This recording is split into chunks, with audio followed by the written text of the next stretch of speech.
కానీ ఇక్కడ ఒకటి అడుగుతాను, ఇప్పుడు రోడ్డు మీద ఒక వ్యక్తి వెళ్తుంటే, ఎవరైనా వచ్చి ఒక అమ్మాయి వెళ్తుంటే ఫర్ ఎగ్జాంపుల్, ఆ అమ్మాయి గురించి బ్యాడ్గా బిహేవ్ చేసినా, ఈవ్ టీస్ చేసినా కూడా షీ టీమ్స్ వచ్చి పట్టుకుంటాయి కదా.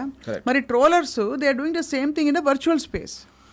Why is that not an offence? ఎందుకంటే ఇట్ ఈస్ నాట్ పాసిబుల్. ఇప్పుడు మీకు ఫ్రీడమ్ ఆఫ్ స్పీచ్ ఉంటుంది. సో ది సైబర్ లాస్లో ఇలాంటిది మీరు క్వాంటిఫై చేసి దానికి ఏం సెక్షన్ అప్లై అవుతుంది చేయడానికి this was never taken in to consideration in the constitution. Right. So we don't have the enough laws. ఇప్పుడు బూతులు తిట్టడానికి ఏమిస్తారు? ఏమిస్తారు? ఇంకా the number of trolls which happen thousands and thousands. మీకు పోలీస్ ఫోర్స్ ఎక్కడ సరిపోదు? ఎవరు nobody will be able to do that. అవును, అది చేయటానికి it is an impossible task. మీకు రైట్స్ వాళ్ళు వేసాడు, ఎవడెవడు వేసాడు అని పట్టుకుని ఎలాగ పాసిబుల్ అది? You know, correct. ఇప్పుడు ఇంకోటి ఏంటంటే, ఇది ఫిజికల్ ఇంజురీకి మీరు చెప్పిన దానికి మీరు ఏ మాట వాడితే ఏమవుతుంది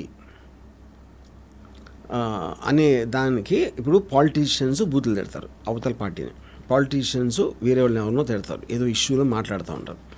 డైరెక్ట్గా మన లీడర్స్ అనుకునే వాళ్ళే అంత ట్రోల్ చేస్తూ ఉంటే ఇంక మీరు వేరే వాళ్ళని ఇంకే ట్రోలింగ్ ఏంటి? అవును, అంతే కదా. అదే కదా బేసిక్గా. మీరు సెటైర్ చేస్తున్నారు, ఫన్ చేస్తున్నారు, ఇది చేస్తున్నారు, same thing what they are doing. అవును, అందుకని ఆ విషయాన్ని ఇగ్నోర్ చేయడం తప్పిస్తే వేరేది లేదు. కానీ ఇక్కడ ఇగ్నోర్ చేయకపోవడం వల్ల అది వెళ్ళి ఎస్కలేట్ చేయి, గొంతెత్తి మాట్లాడు, ప్రశ్నించు అన్నట్టుగా పాపం పవిత్ర వెళ్ళి దర్శన్కి చెప్పడం, అతన్ని సీరియస్గా తీసుకోవడం, అండ్ తర్వాత జరిగిన పరిణామాల్లో ఇవన్నీ బయటపడడం ఒక చాలా సీరియస్, ఒక ఇంకా ఎంతమంది లైవ్స్ ఎఫెక్ట్ అయిపోయాయి ఒక్క ట్రోల్ వల్ల. యా, అది కూడా గమనించాలి కదా. So how come then that we don't have or should we have laws? నేను అదే అంటున్నాను. ఇప్పుడు సపోజ్ నేను పవిత్ర గౌడ ప్లేస్లో ఉంటే I would have just smile.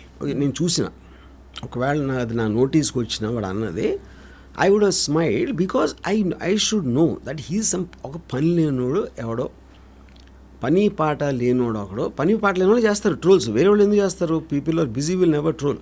అవును, వాడు అంటే అప్పుడు ఇప్పుడు నేను వెళ్తాను, అదే ఎగ్జాంపుల్ చెప్తాను. If she didn't even react to that, ఇదంతా ఎందుకు జరుగుతుంది? రైట్, కరెక్టే. అది పవిత్రాన్న పట్టించుకోకూడదు, లేకపోతే దర్శనాన్ని చెప్పొచ్చు, ఏదో అవుతారో వదిలేండి, అయిపోయింది, వదిలేండి, అయిపోయింది అక్కడ. దాని తర్వాత ట్రోలర్ ఏం చేయలేరు కదా. మీరు వాడు చేసిన దానికి రియాక్ట్ అయితేనే దాని పరివేశనం వస్తాయి.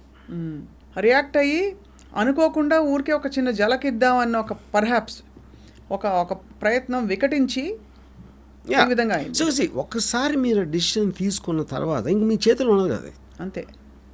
You can control the role of what the decision you made. Correct.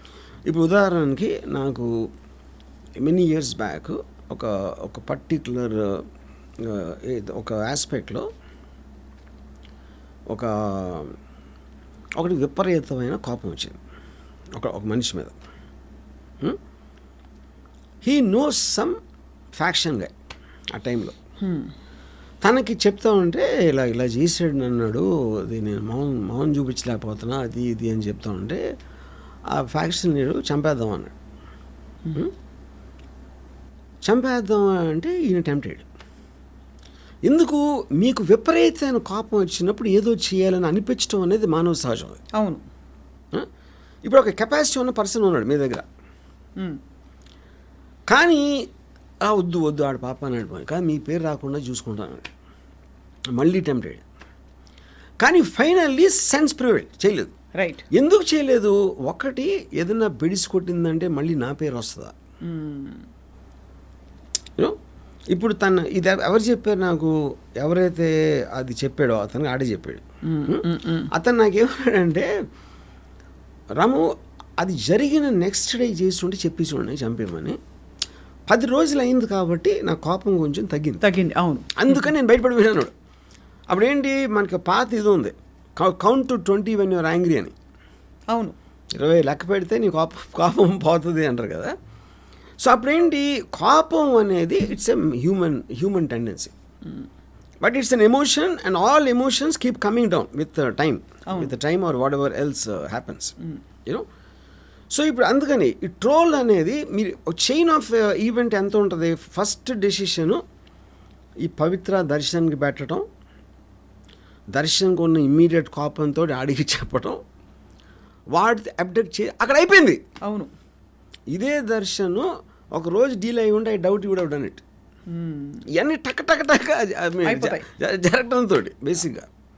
కానీ సో దీంట్లో what has to be educated is not to take troll seriously, because మీ రియాక్షన్ బట్టి వాళ్ళ బలం వస్తుంది, కానీ వాళ్ళ అన్నమాలాన ఏమీ జరగదు. See today we're living in a world they can fake your pictures. అవును, వీడియోస్ ఫేక్ చేయవు, వాయిసెస్ ఫేక్ చేయొచ్చు.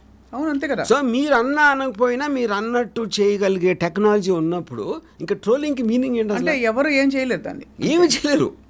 కాదు, ఇప్పుడు ఇట్ విల్ గెట్ వర్స్. ఎందుకు ఇట్ విల్ గెట్ వర్స్ అంటే మనకన్నా 10 రెట్లు ఎక్కువ అమెరికాలో ట్రోల్ చేస్తారు పాలిటీషియన్స్, ప్రెసిడెంట్. అంటే మీకు అసలు you cannot imagine what they doing. కానీ అమెరికాలో తేడా ఉంటుంది వర్మ గారు. బికాస్ అమెరికాలో కల్చరల్ ఫ్యాబ్రిక్ ఎలా ఉంటుందంటే సోషల్ ఫ్యాబ్రిక్, పొట్టి బట్టలు వేసుకున్నట్టు, బట్టలు ఏంటి పైన తీసేసినట్టు, ఇంకోటి చేసో, లేకపోతే ఒక బూతు తిట్టినా కూడా ఆ కల్చర్లో అది కూడా కాదు. సి ఇవి ప్రెసిడెన్షియల్ ఎలక్షన్ వస్తుంది ఇప్పుడు నవంబర్లో. The amount of trolls on Biden and Trump and everybody unbelievable అసలు. అంటే అలా ఆలోచించే మనుషులు ఉంటారని కూడా మనం ఊహించలేం. But that will become a part of life అన్నాను. అంతే, which is being done not only by the anonymous trollers, also being done by standup comics కానీ యాంకర్స్ కానీ. అందరూ ఆ లాంగ్వేజ్లోకి వెళ్ళిపోయారు. ఒక ఫ్రీ ఫర్ ఆల్ అది. సో దాన్ని మీరు రిస్ట్రిక్ట్ చేయడానికి ట్రై చేశారంటే ఫండమెంటల్ ఫ్రీడమ్ ఆఫ్ స్పీచ్ కింద వస్తుంది. అదే కాబట్టి ట్రోలర్స్ ప్రతిసారి మీరు ఎలాగా నేను గబుక్కుని పెట్టాను అది ఫ్రీడమ్ ఆఫ్ స్పీచ్ని కాంట్రవీన్ చేస్తా లేదని ఎవరితో చెక్ చేస్తాను నేను అసలు. అది మీరు వేలు వచ్చేస్తా ఉంటే మీరు ఎంతమంది నన్ను పట్టుకుంటారో ఏం చేయగలుగుతారు దాన్ని. Correct. Yeah, that's the point. But so the only solution, I'm repeating once again, to ignore trollers అంతే. Yeah. ఇది ఇంకో విషయం అడగాలి. చాలా వర్షం వచ్చింది, ఏమి చేయలేము, చిన్ను తడిసిపోయాం అంతే. మరి వర్షం మీద కోపం రావాలంటే ట్రోలర్స్ మీద కూడా రాకూడదు అంతే. ఆ వెదర్ ఇంకోటి ఏంటంటే ట్రోలర్స్ని మీరు తప్ప ఎవరు సీరియస్గా తీసుకోండి, వేరే ఎంటర్టైన్మెంట్ కూడా తీసుకుంటాడు. అరే భలే ట్రోల్ చేశారు చూసారా, ఆయన చేశారా అని అంటే ఈడు హ్యాపీ, ఆడు సీరియస్గా తీసుకోడు. ఆడు పెళ్లి జీవితానికి అది గొప్ప. Nobody takes a troll seriously except for the person who is being subjected. అంతే, మీ మీద జోక్ వేస్తే మీరు సీరియస్గా తీసుకుంటారు, మిగతా అందరికీ ఎంటర్టైన్మెంట్ కదా అది. ఇప్పుడు నా చిన్నప్పుడు ఒకసారి స్కూల్లో నేను ఒక స్కూల్ బస్లో అంటే ఒక ఎవడో పిక్ పాకెట్ని పట్టుకుంటే ఆయన్ని అందరూ కొడుతున్నారు. ఇప్పుడు నా పక్కన నా ఫ్రెండ్ ఆడు వెళ్ళి కొట్టి అది ఇక్కడ గుద్దినా అన్నాడు. అంటే ఏంటి ఆడు గుద్దటంలో ఆడు పిక్ పాకెట్ ఆడు దొంగ అనేది పాయింటే కాదు. అలాంటి వాడు ఒకరిని కొట్టడానికి నాకు ఛాన్స్ వచ్చింది అని ఆడు super happy. Troller mentality exactly అదే ఉంటుంది. అది ట్రోలర్ మైండ్కి నా సునకానందం కరెక్ట్. నా ఫ్రెండ్ మెంటాలిటీకి ఏమి డిఫరెన్స్ ఉండదు.